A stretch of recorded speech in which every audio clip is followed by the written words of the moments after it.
گنج کار خوب شده، مطلب این سرک اسلام قلعه که هست راه ترانزیته، این خیلی مشکل میشه برای مردم هرات یا برای شهروند هر ولایت هرات باشه، خیلی مشکل میشه. به خاطر چی؟ به خاطر از اینکه از اینجا یک گوسفند یا دو گوسفند هر نفر باید از اینجا به مسلق برات. مسلق از هرات دروازه ملک که مثلا سوار شه تا مسلق 50 روپیه هر نفری کاره میستانه. از این بهتره که به همین جگاه خوب باشه، بهتره. فعلا همینطور که ما شما میبینیم واقعا مردم ما کم بغلن، از نظر اقتصادی خیلی ضعیف هستن. توان اکثر مردم ما توان اندک، حتی بسیار یک مالی جزئی هم نداره.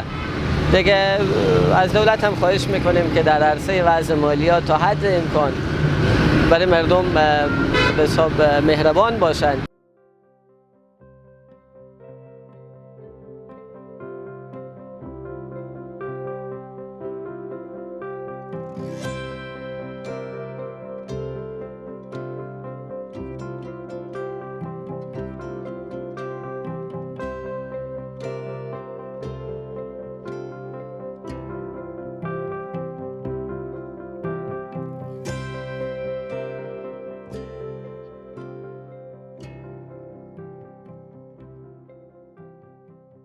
د حیوان نه انسان ته مختلف امراض هغه انتقالیږي. ځینې دای چې د انسان حیات ته پکې جدي خطر پیښوي.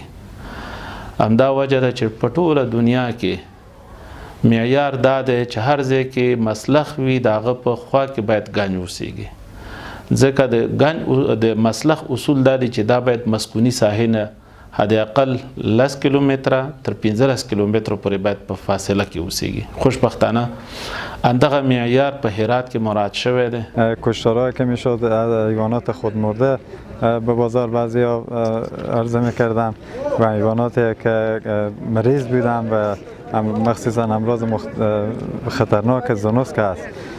و خوشبختانه با افتتاح کشتارگاه دولتی هرات تمام مشکلات رفع شده. فعلا هیچ کس اجازه نداره که در قصبی‌ها و در دکان‌های خود کشتار کنه. و همچنان ریاست شهروالی هرات با همکاری ادارات مربوطه چون ریاست زراعت و همچنان سایر ادارات مربوطه در تلاش هست که به خاطر ایجاد یک ترانسپورت ویژه در قسمت تردد و انتقال مواشی از سطح شهر و اطرافیان به مسلخ میاری و همچنان بعد از پروسس و همچنان بعد از ذبح کردن مواشی در او ساحه به شهر و اطراف شهر پروگرام های روی دست گرفته و انشالله امیدوار هستیم که در آینده های نزدیک این پروگرام حالت اجرایی را به خود بگیرد. آژانس خبری پژواک، انعکاس دهنده حقایق.